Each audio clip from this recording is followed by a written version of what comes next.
Welcome to my ভোজন channel. নমস্কার বন্ধুরা, আজকে সিম্পল এগ কারি রেসিপি আপনাদের সাথে শেয়ার করে নিচ্ছি। এদিকে 4টে ডিম সেদ্ধ করে নুন হলুদ মাখিয়ে রেখে দিয়েছি। কড়াইয়ে তেল দিয়ে গরম তেলে দিয়ে দিয়েছি ডিমগুলো। এদিকে জিরে ধনে আর হলুদ গুঁড়ো নিয়ে নিয়েছি। ডিমগুলো ভাজা হোক, এদিকে আমি ড্রাই স্পাইসেসগুলোকে জল দিয়ে গুলে নিয়েছি। ভাজা হয়ে গেছে ডিম, প্রত্যেকটা ডিমকে তুলে নিলাম। ডিম ভাজার এই তেলের মধ্যে দিয়ে দিচ্ছি অল্প একটু ঘি।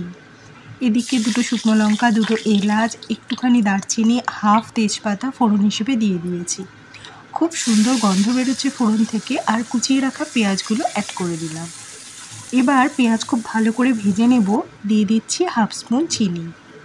চিনিটা ক্যারামেলাইজ হয়ে যেমন পেঁয়াজকে সুন্দর কালার দেবে, ঠিক তেমনই কাশ্মীরি রেড চিলি পাউডারটাও এই মুহূর্তে দিয়ে দিয়েছি। তাতে করে তরকারির কালারটা আরও সুন্দর আসবে।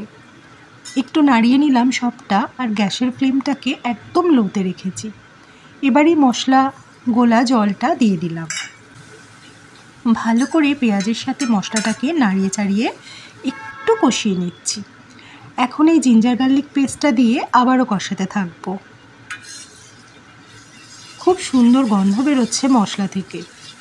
এবারে ভালো করে কষিয়ে নিয়ে যখন তেল ছাড়বে, তখন আমি কুচিয়ে রাখা টমেটোগুলো অ্যাড করে দেব।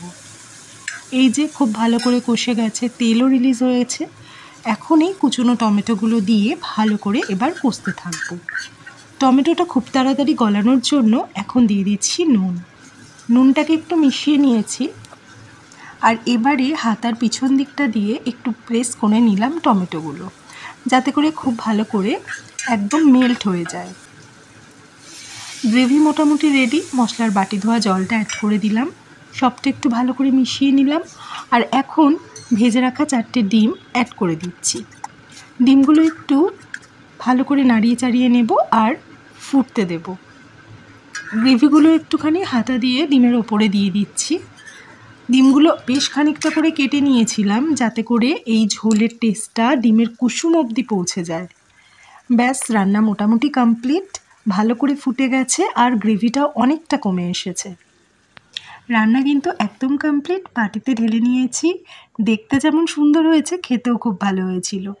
যদি রেসিপিটি ভালো লেগে থাকে তাহলে লাইক আর কমেন্ট করবেন প্লিজ। চ্যানেলটি ভালো লাগলে সাবস্ক্রাইব করবেন। Thanks for watching.